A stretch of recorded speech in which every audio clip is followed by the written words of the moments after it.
ये टॉपिक तो पहले भी कर चुके हैं ना कैपिटल स्ट्रक्चर डिसीजन के लिए कि डेट से ले या फिर इक्विटी से ले, वो हमने किया था न्यूमेरिकल पार्ट। अब करेंगे हम थ्योरेटिकल। सबसे जो फर्स्ट फैक्टर है, पहले तो ये देख लीजिए 14 फैक्टर दिए हुए हैं। जो फर्स्ट क्वेश्चन आपने भी किया था, आइडेंटिफाई करना है which financial decision has been taken. Second आपका आता है कि also tell 3 factor affecting related to that particular decision. First आपका है फाइनेंशियल कैपिटल स्ट्रक्चर।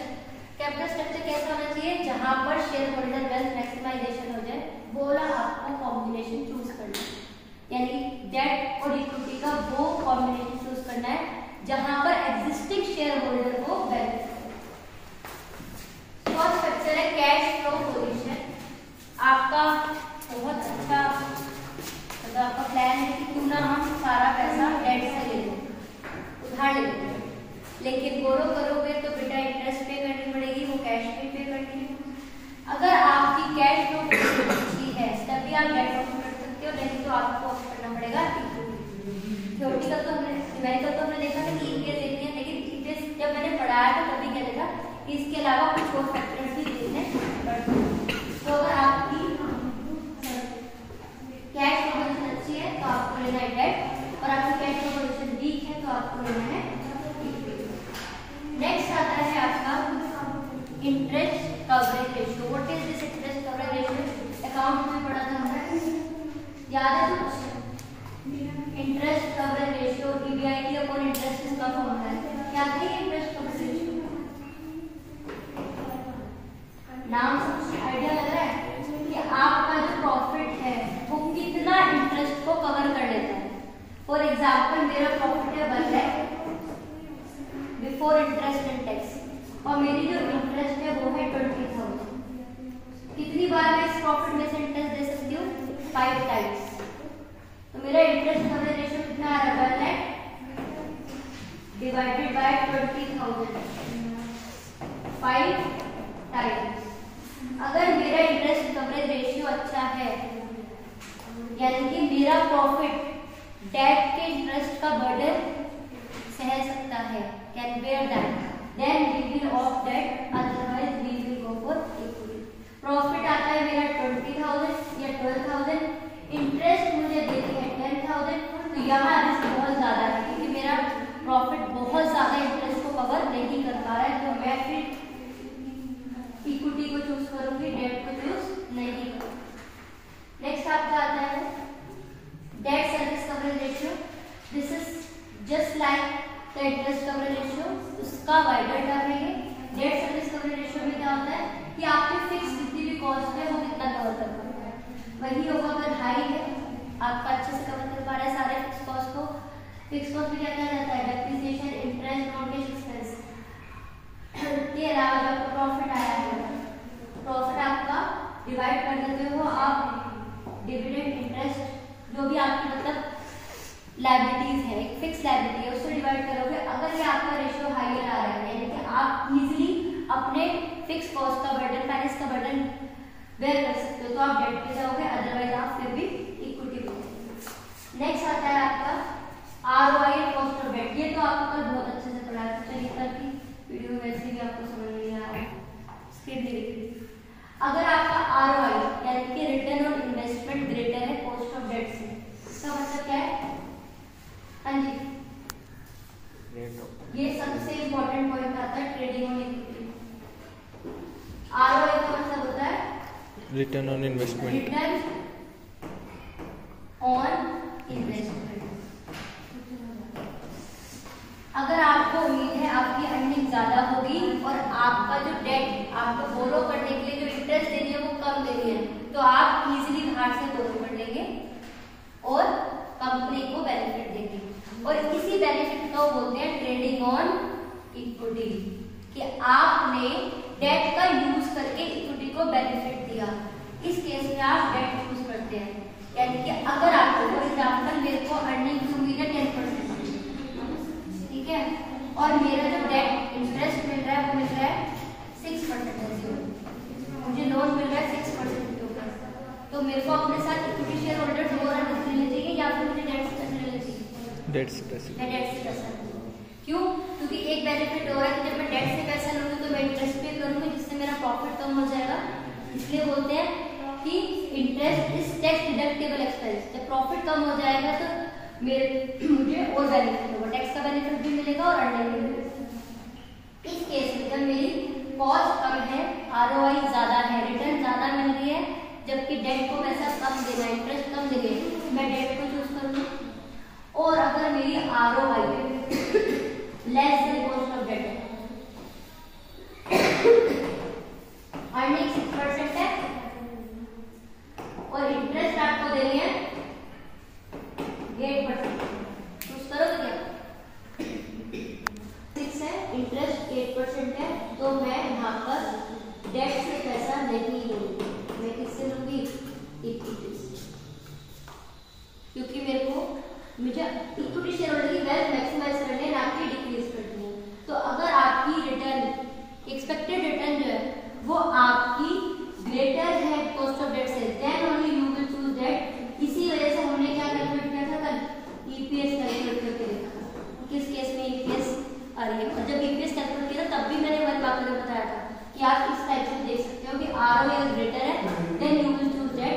अगर आरओआई ही कम आ रही है, then you will opt. Next आपका ऑप्शन आता है cost of debt. Cost of debt का मतलब क्या है? अगेन कि डेट के लिए आपको कितना इंटरेस्ट पे करना पड़ रहा है। अगर आपकी कॉस्ट ऑफ डेट ज्यादा है, बहुत हाई है, 10%, 12%, 15%, तो आप फाइनेंस बर्डन ज्यादा नहीं लेंगे, आप इक्विटी को प्रेफर करेंगे। अगर आपको चीप मिल रहा है डेट, तो आप डेट को। नेक्स्ट आता है टैक्स रेट। अब ये क्यों रेलिवेंट है?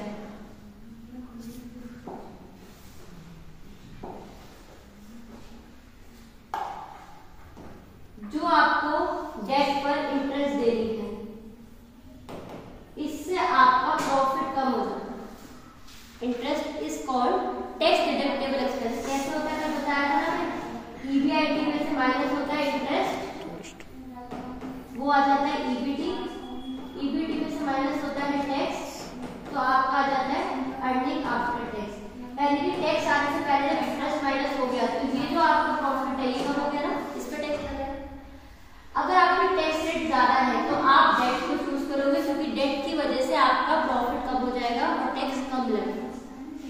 और अगर आपकी टैक्स रेट कम है, आपको ज्यादा इफेक्ट नहीं आ रहा, आप टैक्स की लायबिलिटी को रिड्यूस नहीं करना चाहते हैं, तो आप इक्विटी को ऑप्ट कर सकते हैं।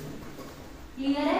टैक्स रेट अगर हायर है, क्योंकि interest on tax is deductible, interest जो होती है टैक्स को कम कर देती है। ये मैंने बताया ना आपको।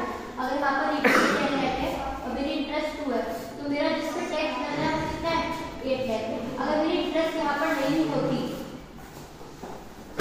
यहाँ पर इंटरेस्ट नहीं होती, तो मेरा जो ईबीटी होता है वो कितना होता है? 10। अब टैक्स किस पे देना है? 8 लाख पे। पहले किस पे देना होता? 10। तो आपका टैक्स बढ़ जाता है।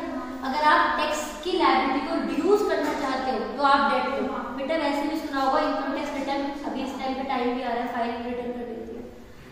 रिटर्न फाइल करने के लिए आप क्या करते हैं कि कुछ आपने सुना होगा कि पेरेंट्स कह रहे हैं कि हम लोन ले लें। लोन क्यों ले लें? क्योंकि जब इंटरेस्ट पे करेंगे तो उतनी हमारी जो इनकम है वो कम नजर आएगी, और जब कम नजर आएगी तो हमारा टैक्स भी कम लगेगा। Interest is always a tax deductible expense. Although ये थोड़ा सा डिफरेंट है, वहां पर वो डिडक्शन टैक्स में अलग तरीके से देती है, but for the sake of understanding we can say कि because of interest profit which is for the tax can be reduce. So if there we want to reduce the tax liability, we should go for debt. Clear है? Next आपका आता है cost of equity. ये थोड़ा सा बच्चों को एक कॉस्ट ऑफ इक्विटी और एक फ्लोटेशन कॉस्ट, ये दो पॉइंट में थोड़े कंफ्यूजिंग है। पहले फ्लोटेशन कॉस्ट की बात करते हैं। दिखने में आपको ऐसा लगता है these are same, but these are not same. Flotation cost का मतलब क्या होता है? जब आप कोई सिक्योरिटी इशू करते हैं तो उसके लिए आपको कुछ अमाउंट पे करनी पड़ती है। मतलब आप शेयर होल्डर, अगर आप शेयर इशू कर रहे हो तो अंडर राइटर्स अपॉइंट करोगे, बैंकर करोगे, तो आपको कुछ अमाउंट पे करनी पड़ेगी। वो जो अमाउंट आपको पे करनी पड़ती है वो होती है उसकी फ्लोटेशन कॉस्ट। ठीक है? फ्लोटेशन कॉस्ट का मतलब सिक्योरिटीज को इशू करने की कॉस्ट। बैंकर अपॉइंट किया, कोई प्रोफेशनल अपॉइंट किया, आपने अंडर राइटर्स अपॉइंट किए, प्रोस्पेक्टस इशू कर रहा है, वो सारी जो कॉस्ट होती है वो होती है फ्लोटेशन कॉस्ट। डेट के केस में आपको कुछ ज्यादा करने की जरूरत नहीं है, सिर्फ आपको अपनी बैलेंस शीट अपनी रिटर्न दिखानी है और आप अपना इजीली लोन ले सकते हैं। बट इक्विटी केस में ये जो कॉस्ट आती है बहुत ज्यादा आती है। If you are not able to bear that particular cost, the higher cost, then you will prefer debt. If you are able to pay that particular cost, then you can go for equity। अगर आप bear कर सकते हो उस cost को, flotation cost, high flotation cost को, तो आप किस पे जाएंगे, इक्विटी में जाएंगे, क्योंकि इक्विटी की फ्लोटेशन कॉस्ट हमेशा ज्यादा आती है। इशू प्रोस्पेक्टस इशू करो, सिग्नेटरीज, ये वो बहुत सारा प्रोसेस है। आपने देखा भी था 90% अगर नहीं आया सेबी की गाइडलाइंस तो उसके लिए कॉस्ट बहुत ज्यादा लगती है। तो अगर आप वो कॉस्ट बेयर कर सकते हो then you will go for equity, otherwise you will go for debt. अभी कॉस्ट ऑफ इक्विटी क्या था, पहले था flotation cost. Cost of equity क्या है, कॉस्ट ऑफ इक्विटी का मतलब है कि एक्सपेक्टेशंस ऑफ शेयर होल्डर। अगर कंपनी डेट इशू करती है तो फाइनेंशियल रिस्क बढ़ जाता है। फाइनेंशियल रिस्क मतलब इंटरेस्ट का बर्डन बढ़ जाता है। तो शेयर होल्डर भी एक्सपेक्ट क्या करते हैं कि हमें भी रिटर्न ज्यादा मिलना चाहिए, तो कॉस्ट ऑफ इक्विटी भी बढ़ जाती है। और अगर आपको चाहिए कॉस्ट ऑफ इक्विटी नहीं बढ़ानी तो आप डेट यूज करते हैं। नेक्स्ट आता है आपका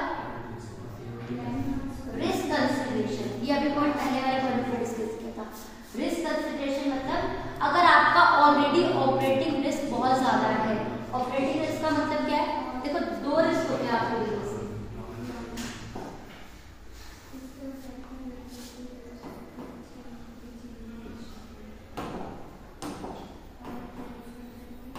to risk are in business, operating risk, non operating and financial.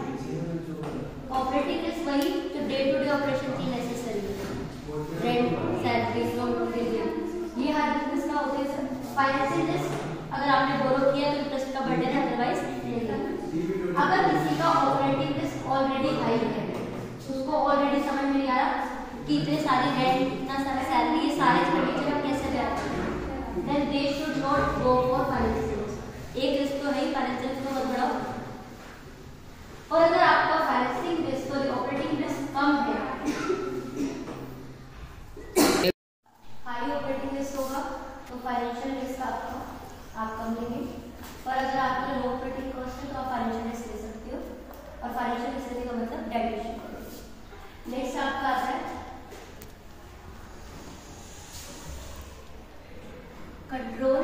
Again if you are ready to dilute your control, आप रेडी है कि आपका कंट्रोल और शेयर होल्डर्स पर चला जाए, दैट मीन्स आप इक्विटी को इशू करेंगे। If you are very strict to control desire, आपको नहीं करना, आप चाहते तो नहीं और शेयर होल्डर नहीं होना चाहिए, कोई और नहीं होना चाहिए तो मैनेजर में पार्टिसिपेट करें, तो आप इक्विटी प्रेफर नहीं करेंगे, आप डेट इशू। नेक्स्ट आता है आपका रेगुलेटरी फ्रेमवर्क। ये सिंपल सा है, अगर आपको सेबी ने कुछ गाइडलाइन कहा है करने के लिए, then you will follow that, फिर आप अपना डिसीजन उसके अकॉर्डिंग करेंगे। नेक्स्ट आता है आपका stock market reactions. Again stock market condition या स्टॉक मार्केट रिएक्शन, ये अभी आपने पहले बार डिस्कस नहीं किया था। अगर आपके इन्वेस्टर्स मतलब आपका स्टॉक मार्केट बूम पर है, आपके इन्वेस्टर्स रिस्क लेने को रेडी हैं, तो आप इक्विटी इशू करोगे, क्योंकि आपको पता है इक्विटी अगर आप इशू करोगे तो पब्लिक सब्सक्राइब करेगी। लेकिन अगर डिप्रेशन चल रहा है तो आप डेट इशू। नेक्स्ट आता है आपका capital structure of company. Generally it happens कि आप अपने साथ साथ अपनी इंडस्ट्री में बाकी सारी फर्म्स के भी देखते हो, बाकी सारी कंपनी का भी देखते हैं कि ठीक है हम सोच रहे हैं कि डेट ज़्यादा लेते हैं या हम सोच रहे हैं इक्विटी, तो आप अपने नेबर्स को तो देखते हो ना। इन द सेम वे आप अपनी इंडस्ट्री के और भी कंपनीज को देख लेते हो, उनके नॉर्म्स के अकॉर्डिंग आप पढ़ लेते हो। If they are preferring equity then you also prefer equity, otherwise debt issue. ये रहा आपकी tagline, factor affecting choice of capital structure, 4 criminals in 3 rooms, CID to search fast। Capital structure की क्या लाइन है, 4 criminals। कैपिटल स्ट्रक्चर डिसाइड करोगे, बहुत बड़ी पैसे की बात चल रही है ना, कहाँ से आएगा, 3 criminals in a room, search fast। यहाँ पर 4 criminals से मतलब क्या है, 4 C's।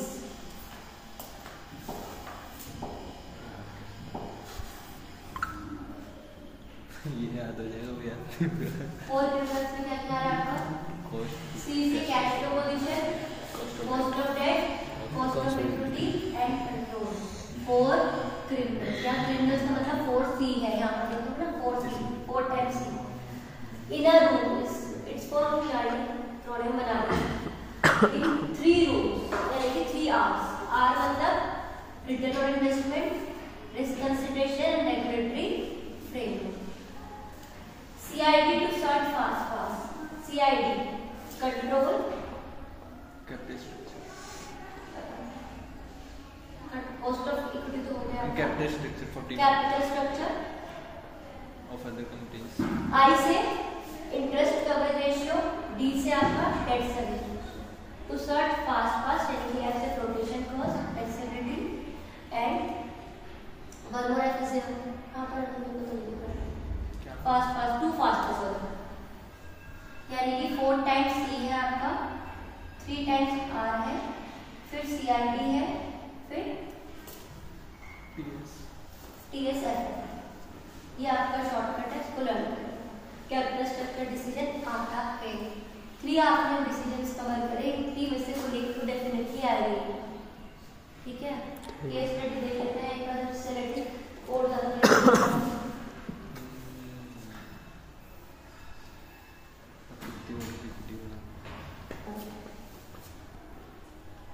चलिए अगेन लास्ट टाइम पहले पढ़ेंगे. Identify the above discuss concept and give its meaning. Explain any 2 factor that affect the concept. अब कांसेप्ट पूछा है, डिसीजन नहीं पूछा है. कांसेप्ट कैपिटल स्ट्रक्चर भी हो सकता है या और कोई कांसेप्ट इसमें डिस्कस किया है नहीं, फिर भी चांसेस ज्यादा है, लेकिन कांसेप्ट हो सकता है इस चैप्टर से रिलेटेड ना हो, इसलिए हमें पूरा केस रीड करना है. Sunflare Iron Limited is manufacturing steel at its plant in India. It's enjoying increased demand for its steel as economic growth of the country is about 8%. It's planning to set up a new plant to avail the benefit of increased demand. It is estimated that it will require about rupees 4,000 crore for setting up the plant. They are talking about कितना पैसा चाहिए and rupees 600 crore for other expenses to start a new plant. To collect the above mentioned fund, the sources to be used and a quantity to be collected from the different sources have to be considered. यहाँ बोल रहे हैं different sources को consider करोगे. different sources को consider मतलब कहाँ से पैसा आएगा, sources of fund, पैसा कहाँ से आएगा मतलब financing decision. But word क्या use किया है? Which concept is being referred here. अगर which decision होता तो आप बोलते फाइनेंसिंग डिसीजन. कॉन्सेप्ट बोल रहा है तो क्या आएगा? Capital structure. कैपिटल स्ट्रक्चर मतलब कॉस्ट और डेट का कॉम्बिनेशन. क्लियर है? चलिए इतना ही करते हैं, तीनों डिसीजन आपके कंप्लीट.